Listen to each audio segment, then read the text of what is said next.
Hello, good morning. It is Morning Coffee with Steve, episode 215 for Thursday, November 7th, 2024.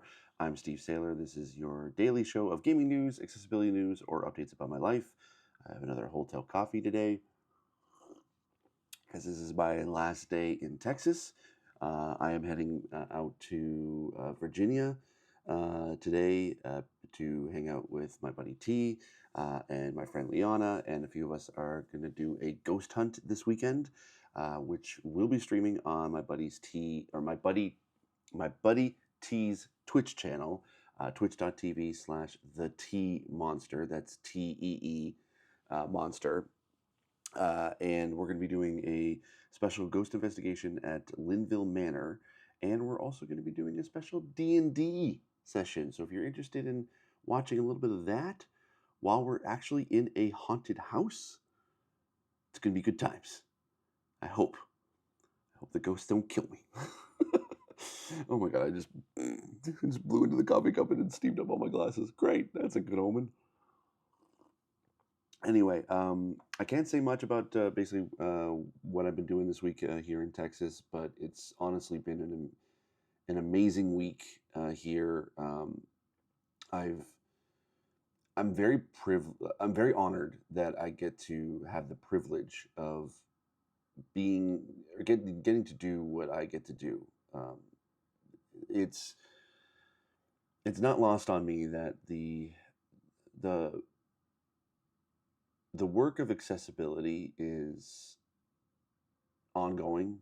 It's also sometimes a little isolating, not necessarily in a bad way, but just when you're kind of on your own and you're doing the best you can, and you can only have your perspective um, to basically to work off of. Essentially, it can be kind of lonely. It can be kind of isolating at times, but on things like this where you get to just meet and work with like amazing people who care about accessibility, there's nothing better than that. It refills your drive and your inspiration to keep doing what you're doing because the work is happening. The work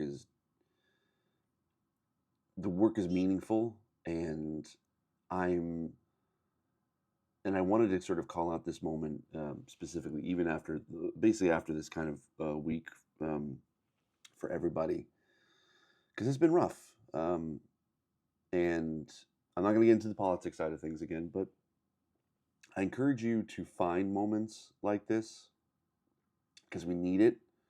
It's moments like these that help you go on, and yeah, I just encourage you try to find those moments in your life, whether it's through home, family, work, or even just a piece of content that you love, just to find that kind of peace, that kind of joy of just being in that moment. Because it's rare. Not everyone gets to enjoy that same moment in their lives.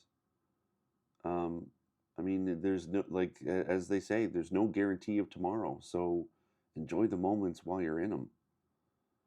You don't want to look back on a life lived that without having enjoying those moments. So yeah, that's what I want to say. I just find the thing that basically helps inspire you and encourages you, because it really does help. And this week I needed it, and this week ain't over yet, which I'm excited.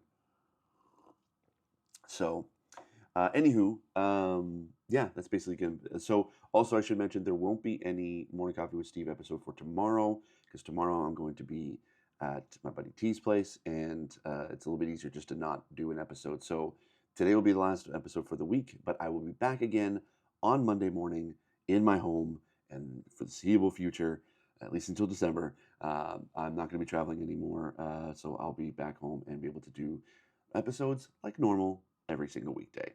All right, let us jump into the news for today. The big story of the today that literally kind of dropped as soon as I woke up this morning. This is by Andy Robinson over at VGC. Hideo Kojima's Death Stranding is now available for Xbox in a surprise release.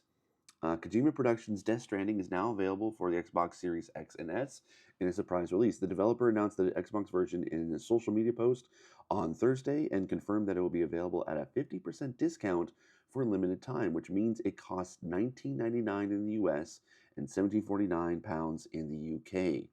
The announcement was made as the clock ticked to midnight in Japan, marking exactly 5 years since Death Stranding was first released for PlayStation 4, which could suggest that an exclusivity agreement expired.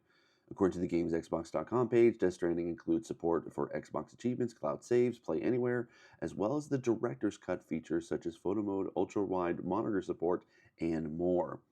Sony published Death Stranding for PS4 in November 2019, and 505 released it for PC in July 2020. The director's cut hit PS5 in 2021 and was released for PC in early 2022. A sequel to Death Stranding on the 2 on the Beach is currently in development exclusively for PlayStation 5. However, creator Hideo Kojima has strengthened his ties with Xbox with the announcement of new game called OD. And here's the announcement for basically from Kojima Productions on Twitter. And yeah, this I knew this was inevitable, but I didn't think that it would be like a surprise announcement or um, that like or it would be like a uh, sorry where did my OBS go? Just a sec. It just kind of disappeared on me. Where'd you go? Uh-oh. Uh-oh. I can't get access to it. um, I can't switch scenes. Anywho, essentially, there we go. I knew it was inevitable, but I didn't think that it would be a surprise announcement for one, and also, I didn't even think about the 5th year anniversary. It kind of like again, it was I knew it was going to happen at some point. It just with the partnership of Kojima with Xbox, the producing OD, and it seemed because at first when Kojima Productions launched it and they announced Death Stranding for PS5 or PlayStation, it sort of seemed as if that PlayStation was going to be the like the de facto default studio, and it was kind of they were going to make exclusives for PlayStation, but it just goes to show that no, Kojima is very much independent, wants to be the publisher with the best partners that he can, and now he's able to exclusively or basically release the exclusivity from PlayStation and put it on Xbox. So that means that now millions of players are going to be able to go and be able to play it. Now, granted, it's not on Game Pass, so unfortunately, it's for those who love Game Pass, and as much as I do, unfortunately, it's not on there, so you can't be able to play it right now on Game Pass. But it is at a 50% discount. Normally, this kind of thing, actually, these kind of steep discounts whenever it launches on a new platform, doesn't usually happen. So the fact that it is 50% off makes sense. 5-year-old game, like it's $20. It's worth it, especially for like that it is the director's cut. So you're getting the definitive Death Stranding experience. Now, I know some people that are not necessarily fans of Death Stranding. I'm kind of one of those. I've grown to love it. Well, love it. This is a strong word, I guess. For I've grown to like it. I don't think necessarily love it.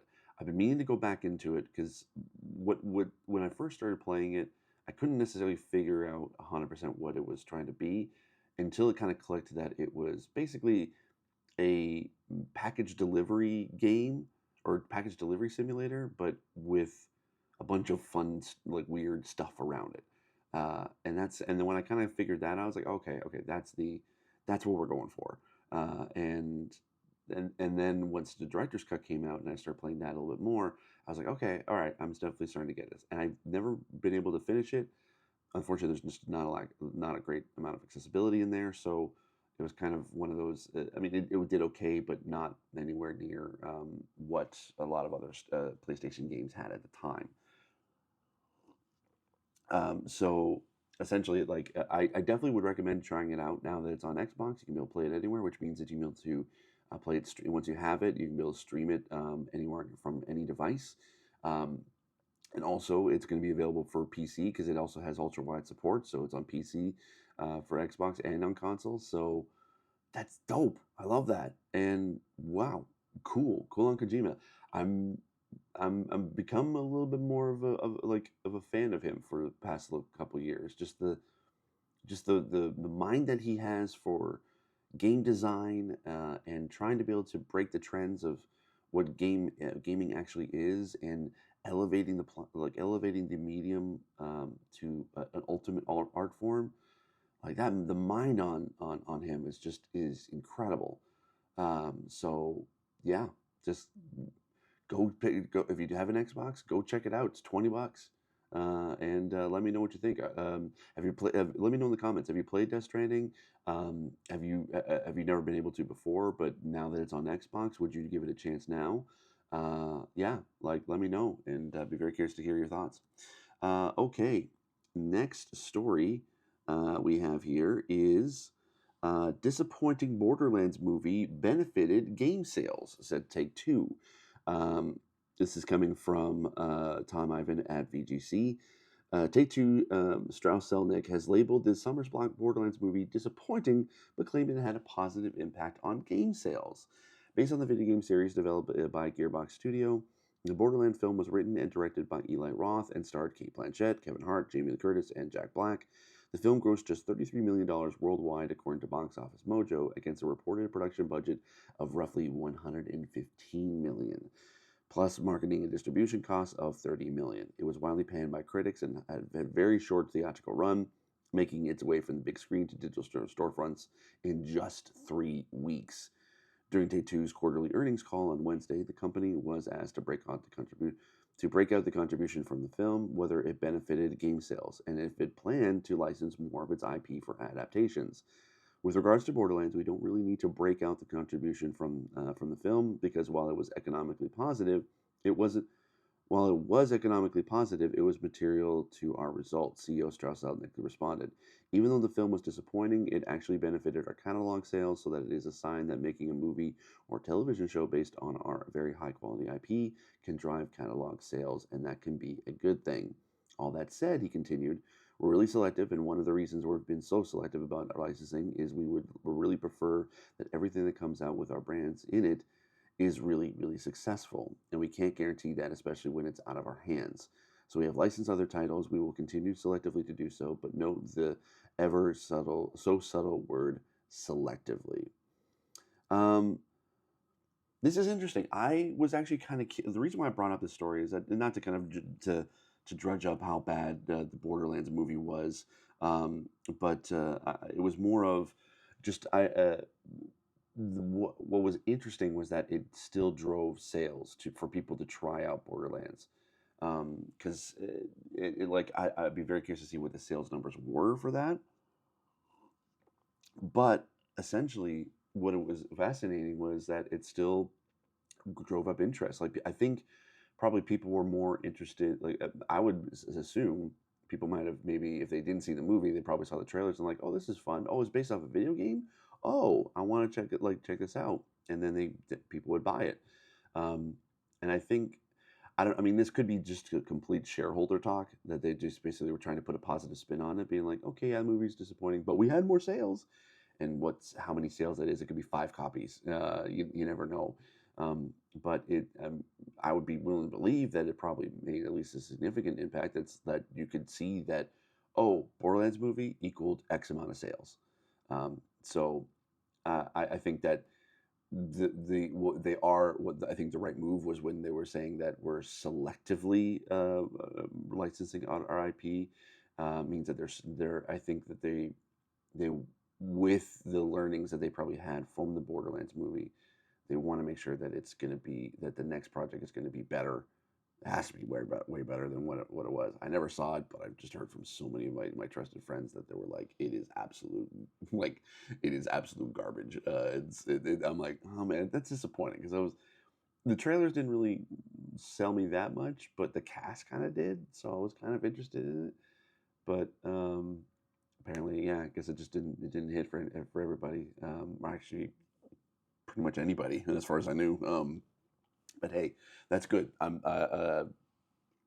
It just means that when Borderlands 4 comes out, hopefully there's going to be a little bit of a new audience there, that's going to be interested in in the game when that comes out. There actually also was another story that I was going to bring up, but it was kind of more of just like a quick mention. In that Take Two has announced in that same kind of earnings call that both GTA 6 and Borderlands 4 are not going to be releasing around the same time, so they can basically give those two games breathing room. But they've said that basically both games are on track to be able to release before March 2026. So it would mean that I would assume, because GTA 6 is going to, they did say it was a 2026 release. I'd imagine that will go last, whereas Borderlands could potentially be like definitely launch in that 2025 window. So I'd probably say if it's going to be ready, either A, there's going to be an announcement at the Game Awards of a little bit more gameplay, and a little bit more story that it's going to be solidifying that's going to be coming out next year. And then I would imagine either A, if it's not going to be releasing early next year, if it's going to be releasing later next year, that Summer Game Fest will probably get a trailer with a release date. So that'd be my guess. I would imagine, yeah, Borderlands 4 will come out first before GTA 6, because I think that Rockstar is going to be pushing that deadline as far out as they can, because they like to take their time. So, but hey, that just means the game is going to be better. That's basically it. And then last story that I wanted to mention. It's kind of more of like a tooltip kind of thing, but it is part of the news. In that, this is also Tom Ivan from VGC. Steam's new game recording feature is now available for everyone. A built-in system for creating and sharing gameplay footage. It works with any game that supports the Steam overlay, including non-Steam titles. It features a background recording mode which continuously saves gameplay, as well as an on-demand mode with manual start and stop. When enabled by the player, it will capture gameplay footage through the Steam client, but won't capture video of the desktop or other programs unless the user chooses to include the audio from other programs, for example, voice chats. Game recording is also functional on Steam Deck, Valve said. Valve recently released Steam Families, its new solution for sharing games between groups of players. I think that's pretty much it for that.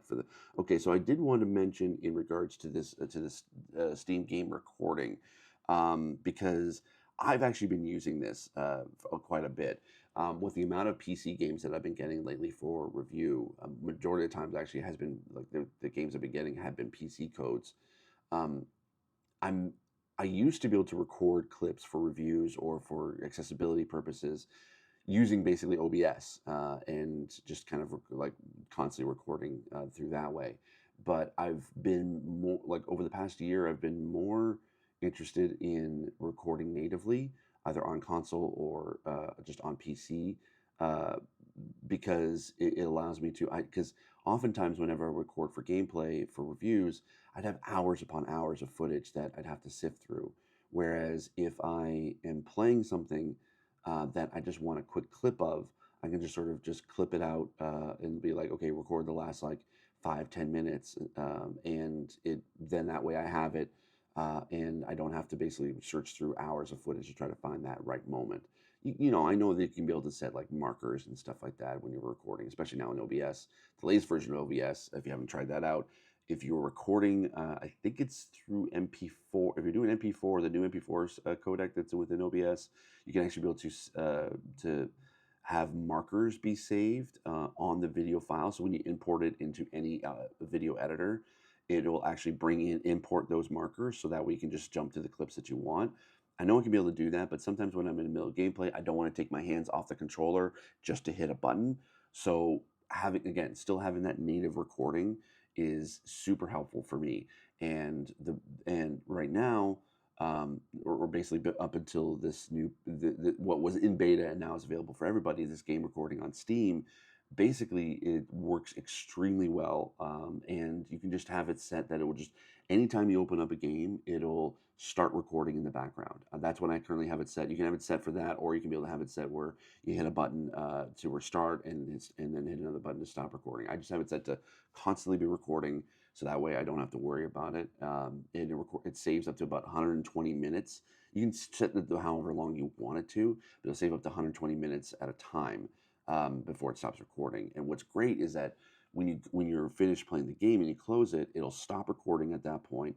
So it's only recording the game that you're currently at. And then when you go into the media library, it brings up all the recordings from each individual game, And what's great is that when you go in, like if you basically over the span of like 2 days play the same game, it'll basically save that second clip in kind of like a timeline, being like, okay, this is Monday's clip, this is now Tuesday's clip, and it's all in the same sort of timeline. So you can actually go in and clip stuff, and it'll actually save also whenever you get an achievement. It'll actually kind of have a little like marker on the timeline of like, here's when this achievement happened, or if you set your own marker, you can be able to do that too. It's supposed to have it like full, like if any game that wants to take advantage of Steam recording, they can take full advantage of that and be able to have a lot more functionality with it. But also, again, once like, you can actually then scrub through the footage, and if you need to find that one clip, you can go in, set the in marker, out marker, export it out as MP4, and you can be able to use that for any video that you want to use, or want to use for editing or for just posting. And I think that's great. I think it's a great accessibility tool. Just the fact that you can just sort of set it and forget it. And if you need to go back and be able to reference some of the footage, this is great for accessibility work, because constantly you're having to try to be able to like show what it is in the game that is causing trouble.